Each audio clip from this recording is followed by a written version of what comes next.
దిత్వా తీవ్ర అల్పపీడనంగా బలహీనపడి తీరం దాటింది. ఇక మహాబలిపురం దగ్గర దిత్వా తీరమైతే దాటి ఇక అల్పపీడనంగా మారింది. ఇక చెన్నై, కాంచీపురం, చెంగల్పట్టు జిల్లాలకు మరొక 48 గంటల పాటు కూడా అతి భారీ వర్షం సూచన ఉందంటూ వాతావరణ శాఖ అయితే తెలిపింది. ఇక చెన్నైలో పలు ప్రాంతాలు నీట మునిగాయి. ఇక భారీ వర్షాలతో కూడా వ్యాపార సంస్థలను మూసివేశారు. పుదుచ్చేరిలో భారీ వర్షాలతో ఇక విద్యా సంస్థలకు కూడా సెలవులు ప్రకటించారు. ఇక ఏపీ పైన కూడా దిత్వా తుఫాన్ ఎఫెక్ట్ చాలా ఎక్కువగా ఉందని చెప్పాలి. దీంతో నెల్లూరు జిల్లాలో భారీగా వర్షాలు కురుస్తున్నాయి. నెల్లూరులో 50.4 మిల్లీమీటర్ల వర్షపాతం అయితే నమోదైంది. ఇక తిరుపతి, అన్నమయ్య జిల్లాల్లోనూ కూడా భారీ వర్షాలు కురుస్తున్నాయి.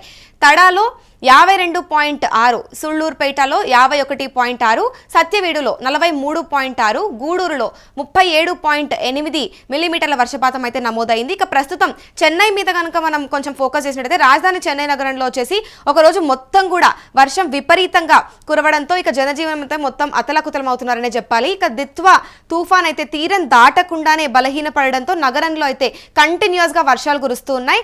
ఇక ఈ వర్షం కారణంగా మంగళవారం అయితే చెన్నై సహా ఇక మిగతా 4 జిల్లాల్లో కూడా కాలేజీలు మరియు స్కూళ్లకు, సంస్థలకు కూడా సెలవులు ప్రకటించడం అయితే జరిగింది. ఇక నగరంలో సోమవారం వేకోజాము నుంచి కూడా సాయంత్రం దాకా కంటిన్యూస్ గా వర్షం కురిసింది. ఇక ఆదివారం రాత్రి నుంచి కూడా గట్టిగానే గాలులు వీచాయి. ఇక నగరం మరియు శివారు ప్రాంతాల్లో కూడా వర్షం దంచికొట్టిందని చెప్పాలి. ఇక వేకువజామున కాసేపు విరామం తర్వాత ఉదయం 7 గంటల నుంచి కూడా వర్షం కురిసింది. ఇక చెన్నై మరియు తిరువళ్ళూరు, కాంచీపురం జిల్లాలకు వాతావరణ కేంద్రం అధికారులు ఆరెంజ్ అలర్ట్ జారీ చేశారు. ఇక ప్రస్తుతం కొన్ని ఏరియాస్ అయితే చేపాక్, ట్రిప్లికేన్, రాయపేట, మైలాపూర్, పట్టినంబాకం, ప్యారిస్ కార్నర్, వాషర్మెన్పేట, టీ నగర్, కోడంబాకం, కీల్పాక్, కోయంబేడు తదితర ప్రాంతాల్లో అయితే ఉదయం నుంచి కూడా విరామం లేకుండా కంటిన్యూస్ గా భారీ వర్షాలు అయితే కురుస్తున్నాయి. ఇక లోతట్టు ప్రాంతాలన్నీ కూడా జలమయమయ్యాయని చెప్పాలి. ఇక రహదారుల పైన కూడా మోకాలు లోతున వర్షం అయితే ఉంది. ఇక్కడ నగరంలో కొన్ని ప్రైవేట్ పాఠశాలలకైతే ఇక దీని వలన హాఫ్ డే స్కూల్స్ ప్రకటించారు. కొన్నిటికైతే కంటిన్యూగా సెలవులు అయితే ప్రకటించేశారు. ఇక రహదారుల్లో చూసుకుంటే వర్షపు నీరు కంటిన్యూస్ గా ప్రవహిస్తుండడంతో పూందమల్లి, చెన్నై సెంట్రల్ తాంబరం మార్గాల్లో వాహనాలు అయితే నత్తనడక నడుస్తున్నాయని చెప్పాలి. ఇక పోరూరు, అయ్యప్పన్ తాంగల్, పెరుంకుడి, పెరుంగర్తూళ్ ప్రాంతాల్లో అయితే కొన్ని గంటల పాటు కూడా ట్రాఫిక్ ఆగిపోయి ఉంది. ఇక ఈ విధంగా పోరూరు జంక్షన్, గిండి, కోయంబేడు ప్రాంతాల్లో వాహనాలు రాకపోకలు కొంచెం కష్టమే అయ్యాయి. ఇక నగరంలో వేకోజాము నుంచి కూడా కంటిన్యూస్ గా వర్షం కురుస్తున్న ఇదిలో విమాన సర్వీసులు కూడా తీవ్రంగా అయితే అంతరాయం ఏర్పడిందని చెప్పాలి.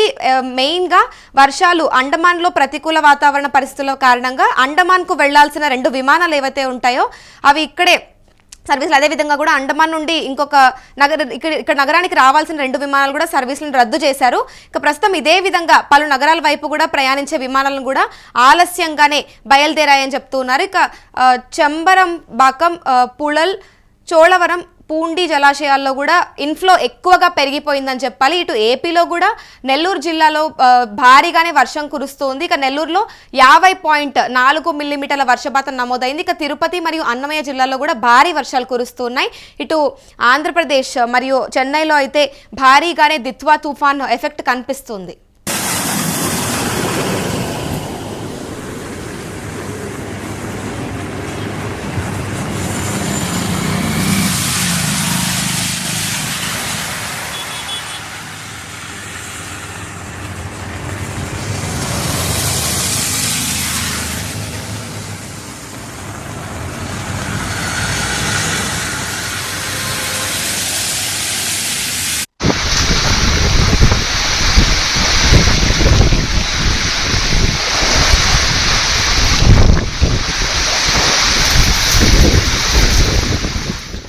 దిత్వా తీవ్ర అల్పపీడనంగా బలహీనపడి తీరం అయితే దాటింది. ఇక మహాబలిపురం దగ్గర తీవ్ర అల్పపీడనంగా తీరం అయితే దాటింది. ఇక చెన్నై మరియు కాంచీపురం, చెంగల్పట్టు జిల్లాలకు మరొక 48 గంటల పాటు కూడా అతి భారీ వర్ష సూచన ఉంది.